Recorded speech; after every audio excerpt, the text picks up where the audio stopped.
Welcome to the Qualified Tutor Podcast. Here at QT, our mission is to provide teacher training for tutors. If you are a motivated tutor and you love to learn, the QT podcast will inspire, motivate, and support you to improve your practice. Because tutoring is a small job that makes a big difference. This week, we'll be talking to our expert tutor, Fran Spalter, about best practice for motivating students, lessons Fran has learned from her many years teaching and tutoring experience, and top tips for those new to the world of tutoring. Hello, Fran. How are you doing? Hi, Ludo. I'm fine. Thank you. How are you? Very good. Welcome. Thanks. So I thought we'd jump straight in with an initial question. So, Fran, what do you teach? I teach history and politics in an inner London secondary school, a comprehensive, girls from 11 to 16 and mixed in the sixth form. And so could you give us a little introduction to your academic background, how you got into the world of teaching and education? Well, I wasn't intending to be a teacher. I was intending to be an actress. I'd always wanted to go on the stage, and I read history at Cambridge and had an amazing time because I was always quite academic, but it was really with a view to being in the footlights and being in lots of plays, and I did all of that stuff, and it was wonderful. But when I left Cambridge, I went home to raise some money to go to drama school, and I got a job in my old school. And I was given the task of setting up a new department for gifted and talented children, which was quite a new idea at the time. We now refer to sort of able children, but at the time it was gifted and talented. And I had the most amazing time, and I wasn't expecting it at all. And I was doing all sorts of work, working in small groups, working in lessons, really inspiring children, doing trips and doing access work with Oxford and Cambridge, because the school I went to was a big comprehensive, and it was at a time where they were trying to sort of open up to children from more diverse backgrounds. And then I went to India and did some charity work for a few months and was working in schools and in a place where there was extreme poverty and education was just prized and valued above everything else. And then I came home and went to drama school, and I'm crawling around on the floor pretending to be a cat, thinking, what am I doing? And so little by little, it just became clear that actually the skills that I had always assumed were meant for the stage, actually I could apply them in a different way and feel like I was doing something much more purposeful. So little by little, I actually started with tutoring. I really enjoyed it and was doing more and more and more, and all the way through from 11 plus and GCSEs and A-levels in all sorts of subjects. I literally taught whatever people wanted. I said, sure, physics GCSE, sure. Yeah, I could teach French degree level. Yeah, sure. And I really started to enjoy it. And little by little, it just became obvious this is what I should be doing. So I did a PGCE at the Institute of Education and I haven't looked back. So, Fran, what kind of student do you think you were? Did you ever have a tutor yourself? So I never had a tutor. I grew up in Leicester in the 1980s, and it just wasn't something that people did, as far as I know. It didn't really happen. It wasn't prevalent. It wasn't that sort of everyone had a tutor. Now, I think there's quite a lot of pressure, not even just amongst parents to tutor their children because they know that other parents are doing the same thing, but I think there's quite a lot of pressure from students themselves. They want tutoring because they know that other kids are being tutored. And I think it's kind of perpetuated this situation. As you can probably tell from a few minutes of speaking to me or listening to me, I'm a very enthusiastic person. And I was a very enthusiastic student. I loved school. I loved learning. I was very lucky because my parents really kind of imbued a sense of loving learning in me and my siblings. Every holiday we'd go to cultural places and we read a lot and we went to the theatre and museums. And so I have always just been surrounded by information and people who are inspiring me to see the wonder of just all the stuff there is to know in the world. And also, I read ever such a lot.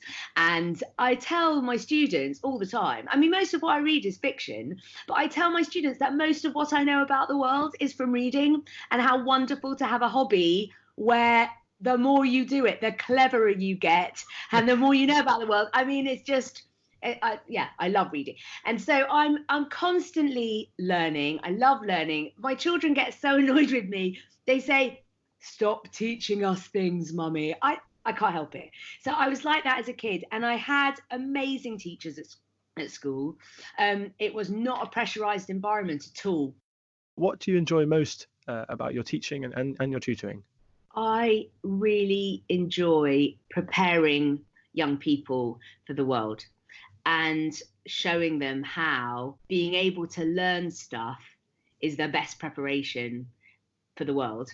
And that if you enjoy learning stuff, then it's going to be a pleasurable experience and a pleasurable ongoing experience. And the better you get at learning stuff, the better you get at learning new stuff. And it just happens that the subject that I've chosen to specialize in means that the information I'm using to enable students to do that is completely fascinating all the time, but it's almost immaterial in a way. It's kind of the stories that furnish the skills that I am embedding. And I think it's really important that people know about history and know about the past and can analyze politics and can apply what they know to, politics at the moment. But I don't really feel that that is the core of what I'm doing. And in fact, when people ask me, what's your subject? I say history, but the truth of it, my subject is teaching, because that is a subject in itself. And so that is what I really enjoy. Is that maybe what you see as the point of you as a teacher? Is that you're giving your students these life lessons that they can take on into their future careers? Yeah, absolutely. And I really, for me, absolutely the key to good teaching and learning is two. One is that everybody has to feel that there is purpose to what they're doing, the teachers and the students. Now, the teacher's going to come with a sense of purpose, but the students aren't necessarily going to have that. And I feel like it's really important that the teacher shows the students that there is purpose in what they're doing. So when I'm asking my students, I'm not just asking them to jump through hoops because I am a tyrant and I love doing that to students, and then I'm going to read it and cover it in red pen. But that actually what I'm teaching you to do is to choose a side of an argument and persuade me that that is the right argument, and to convince me by backing up everything you're saying with evidence that I can't argue with. And when you're looking at the counter argument, it's because if you don't, I'll say, well, haven't you thought about this? If you've thought about it and said how it's not as convincing as the last thing, then your argument's going to be stronger. And I love to show them how these are things that are going to be useful in the workplace, but they're also going to be useful in the pub. You're going to have a conversation with someone and you're going to want to win the argument, and you'll be able to because you've practiced it writing essays about William the Conqueror. So I really enjoy that. So purpose, I think, is absolutely key, that the student feels like there's a reason why they're doing the thing that they're doing. And I think when everybody feels that shared purpose together, that's what I love about the classroom, is the fact that you are in this kind of gang together and you're creating this world and you're creating this purpose that everybody's striving towards. But it doesn't work for everybody. And it's not that tutoring is doing something different, but it's allowing that individual student who's not getting that in the classroom, it's to give that to them individually so that they can then take that to the classroom and see that there is purpose to what's going on. And the second thing that I think is absolutely crucial to teaching and is part of what I really enjoy about it is relationships. And I think this is what makes really good teachers and really good tutors, is that you've got to get to know your students as well as you possibly can. And partly that is knowing the kind of person they are and knowing the kind of things that they like doing so that you've got points of conversation. But it's also understanding how they learn, what motivates them, what the pitfalls are, so that you can provide for them before they even hit them, to give them confidence. And I feel like the more you know them, even just using someone's name when you speak to them is so powerful, because it makes them feel like you are invested in them. And as soon as they feel that you're invested in them, they feel like you care, as you do, about how they do. And they care that you care, and they want to perform for you because they know that you're interested in them doing that and that you are motivated by them making progress. And so I have a student, let's call her Emily, for the sake of argument. And she always runs out of time in essays. And it's because she writes long, beautiful introductions, but they are so long and they need to not be long. And it means that she's never got time to do it. And the thing is that when I give essays back, and I try to build in a little bit of time in my lessons where I can just go and have little individual chats with people. And those individual chats are helping those students to progress, but they're also done very much on purpose, because each little one builds our relationship and gives us a little bit more of that foundation of relationship that we can build on. So I say to this kid, Emily, you've written one of those long, I know you've written one of those long, beautiful introductions again. And she thinks, oh, Miss knows that that's my problem. She has engaged with me. It's not just that, it's not, everybody needs to make sure that they work on timing. It's your particular problem and what's going on with you. And so I think that having those relationships with those students is absolutely key. Yeah, in a similar sort of vein, a tutor that I've recently started working with, his name is, let's say again for the sake of argument, his name is Federico, but he goes by a nickname. His nickname is what he likes to be called, and his nickname is what his family calls him. And from the first session, I used his nickname. And one of the first things he said to me, he was very shy when we first started. One of the first things he said to me was, no tutor I've ever had has ever used my nickname. Aww. And I think from that moment, he respected me. Yeah. And he began working very, very, confidently with me. More than him just respecting you, he recognized that you respected him, and that's what he's responding to, and that's what's really wonderful. Yeah, and I guess your years of teaching experience have helped you to be able to do that in a classroom with 25 children, not just one-on-one. It's much easier to do that one-on-one. But do you think that's true? Yeah, definitely. And I'm still not brilliant at it. I think that differentiation and meeting the particular needs of a whole group of children, even for the most experienced teacher, is always a really, really challenging thing to do, especially a huge number of classes and a whole load of people to know.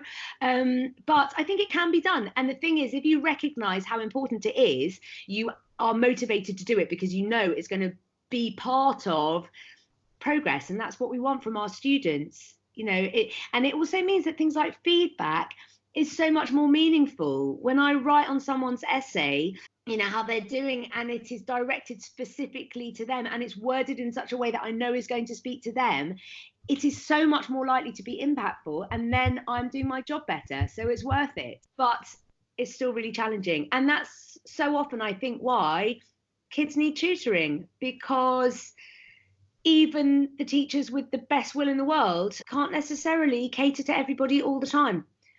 And sometimes students need building up so that they can re-enter that classroom experience and get more out of it. It's not to say that they are incapable of getting something out of it, or that teacher won't speak to them at some point, but sometimes they need to come in at a different place, and you can do that as a tutor.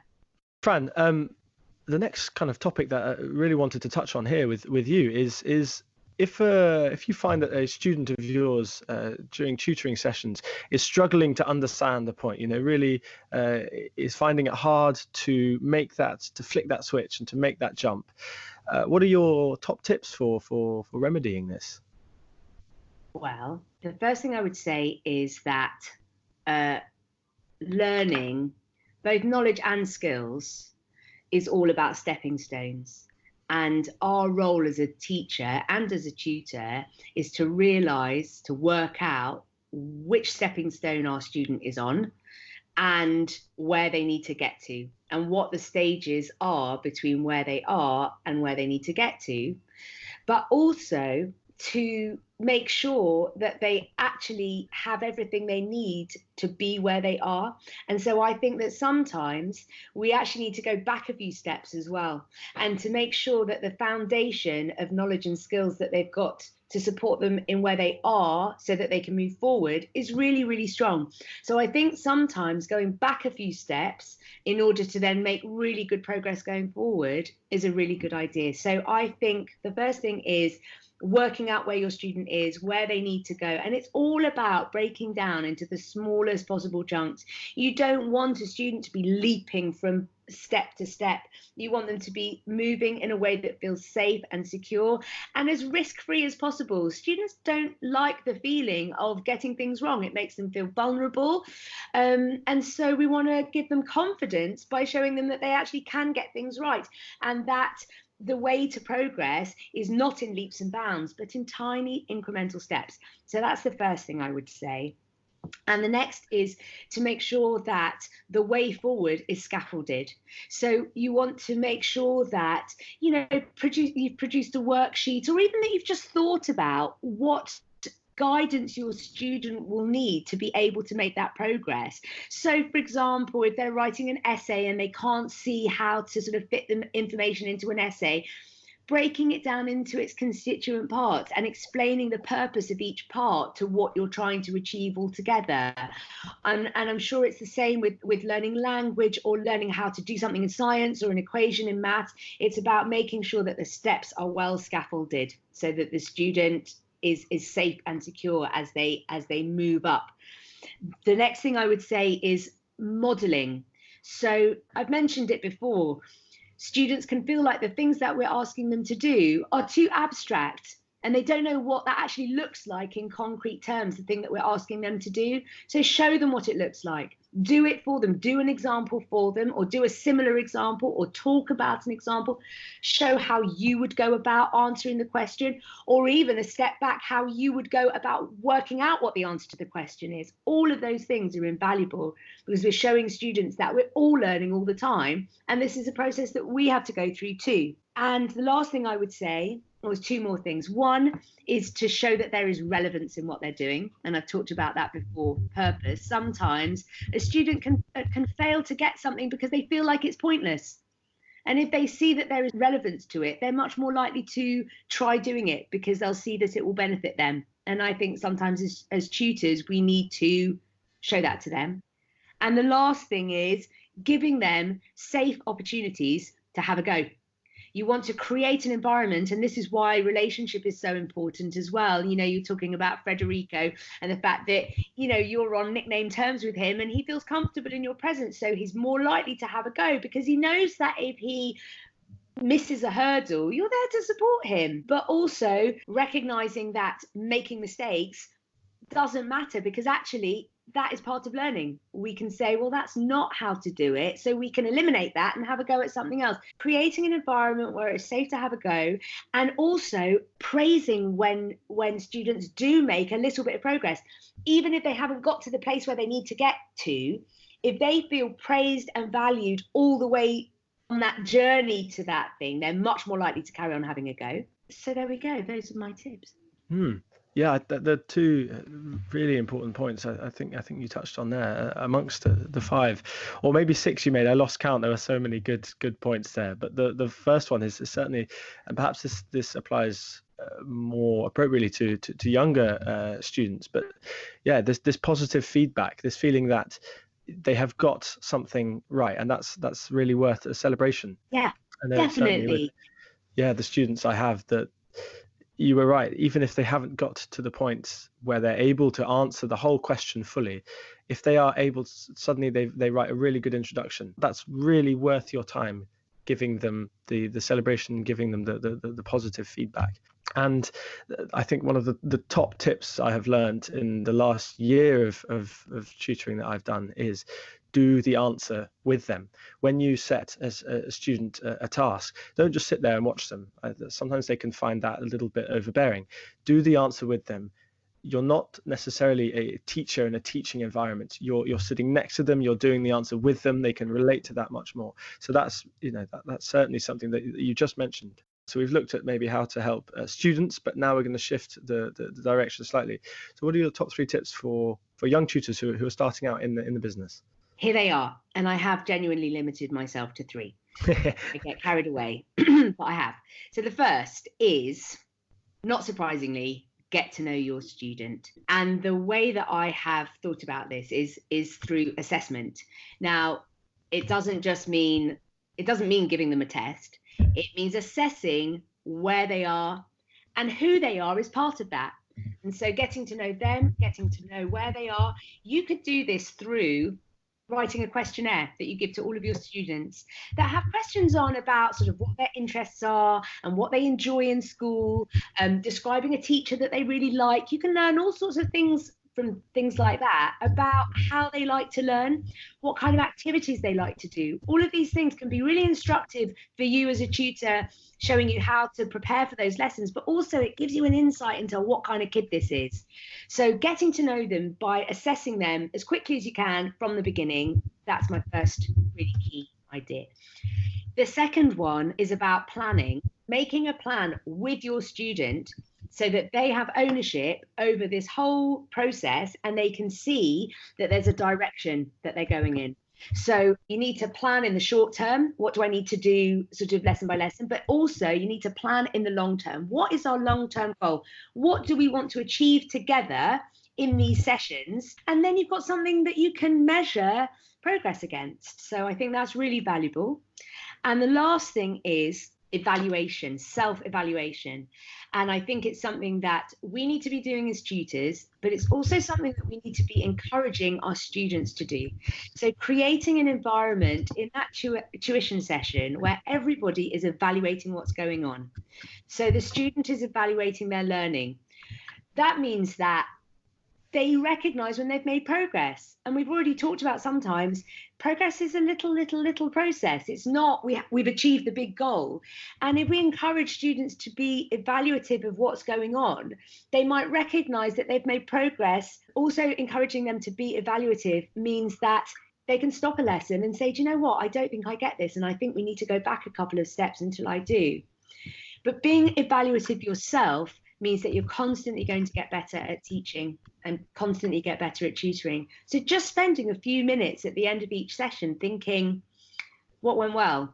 And I'm going to carry on doing that. And what could be better? What could I do better next time? What didn't work? Why didn't it work? And what could I do next time that might be more appropriate or might have a better result? So those are my three key ideas: assess, plan, evaluate. Wonderful. Wow, that was certainly very, very clear, Fran. And I'm sure in the coming weeks there will be many more little golden nuggets of info and advice like that. But if we can have tutors taking on board that three step plan, then again we'll be making a class of tutors who are much more trained. And I wish again that I had these words ringing in my ears when I had begun tutoring. Oh, thanks, Ludo. And I'm really flattered that, especially that you use the term golden nuggets, because I use that myself in my classroom. I'm always saying to my students that for each point they make, they need a couple of really good nuggets of information. And they all laugh because they think I'm talking about chicken nuggets. So it's nice that we are, because I think I once said juicy nuggets, and I meant like juicy as in really interesting and good. But to them, that was succulent chicken. And I realized there was a real kind of generational gap. So I'm glad you're with me, Ludo. It makes me feel slightly better about myself. Wonderful. Yeah, and next time, looking ahead, I will be talking to Lucy Williams, a wonderful tutor who has set up a close network of tutors to share the clients that she has built up over the years. And this should be particularly helpful for those tutors who are looking for work somewhere in between independent tutoring and working with an agency. So that should be a really helpful and informative session, much like this one. Fran, thank you very, very much. Very kind of you to come on and share your thoughts with us. I think there's a whole load in there, and I've really, really enjoyed discussing it with you. So thank you, Fran. You are very welcome. I've enjoyed it too. Wonderful. Thank you, everyone, for listening, and I'll see you next time. Thanks for listening to the Qualified Tutor podcast, where tutors share their expertise to support the tutoring community. We're always looking for motivated tutors to interview on the show. If you'd like to be part of the conversation, get in touch at podcast@qualifiedtutor.org. We'd love to learn from you.